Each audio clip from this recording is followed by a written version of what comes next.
Thank you, Jane, for those very, very kind words.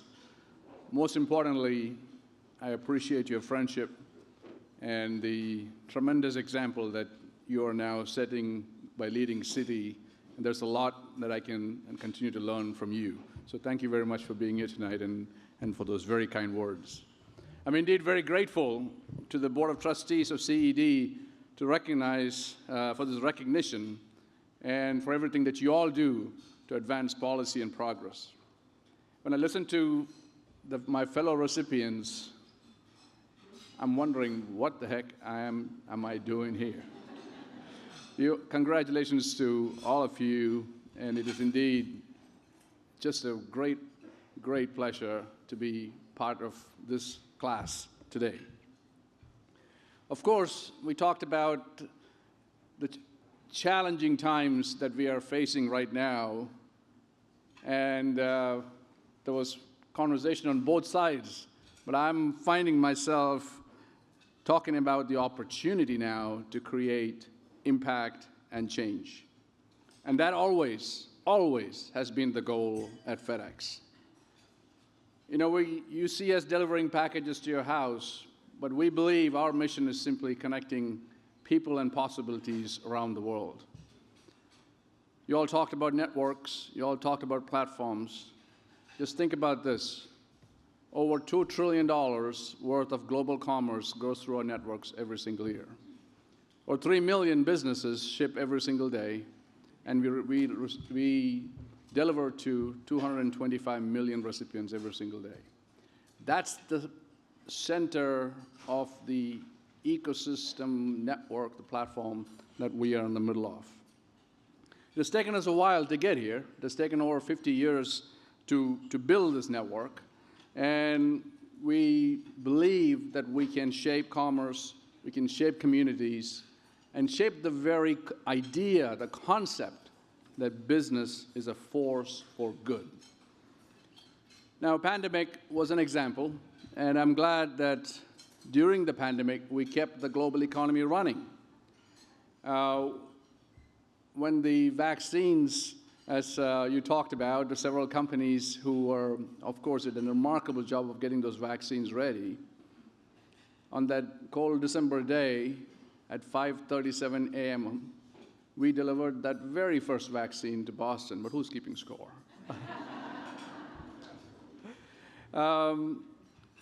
It's actually fun to be in this table today because there was, around the world, when the calamity hit, especially we're talking about India, April 2021, in fact, it was Julie, Arvind, and then they called me on a Saturday, and then within 24 hours, we had 60 or 70 Fortune 100 CEOs on a Zoom call talking about what we can do to help. That was an unbelievable thing. Now, three of us are sitting on the same table here. And the answer was the Indian government needed oxygen, oxygen, and oxygen. And so everyone started scrambling for oxygen around the world. The next question was, who's going to get it over there? I was like, oh, that's me.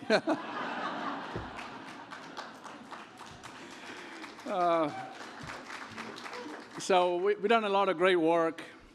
You know, there's a lot of human connections and people, impacting people's lives. And I will give you one other example, which is slightly off center. So a year ago almost, I was in San Francisco where the president of US and China were meeting, and they decided to talk about several different things. There were 5 different agreements. Everyone remembers 4 things. The 5th one people forget. The 5th one was pandas. So next week, we are transporting some VIPs, very important pandas, on our very own Panda Express.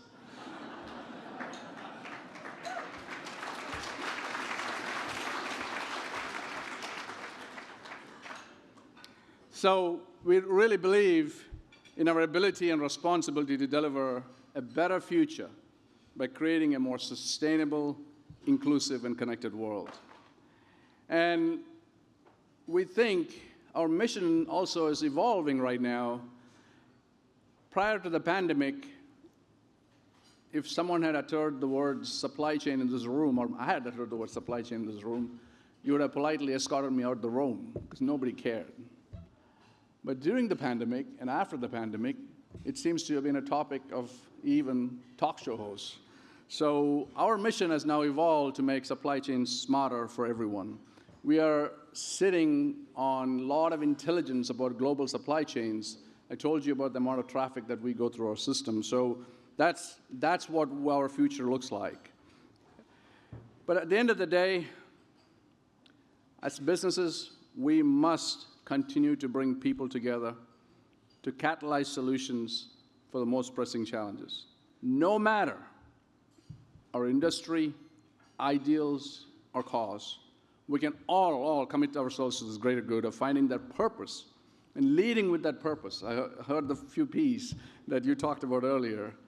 And really to close the chasms that separate us and acting collectively for that progress and change. Several of you talked about the philosophy of the companies that you belong to. Ours was very simple from the very get-go. It was, you take care of your people, they deliver outstanding experience and service for our customers, which delivers profit, and that is reinvested back into people. This unending circle that we call PSP is really what guides FedEx, and we have some FedEx team members here tonight, and I'm very, very grateful.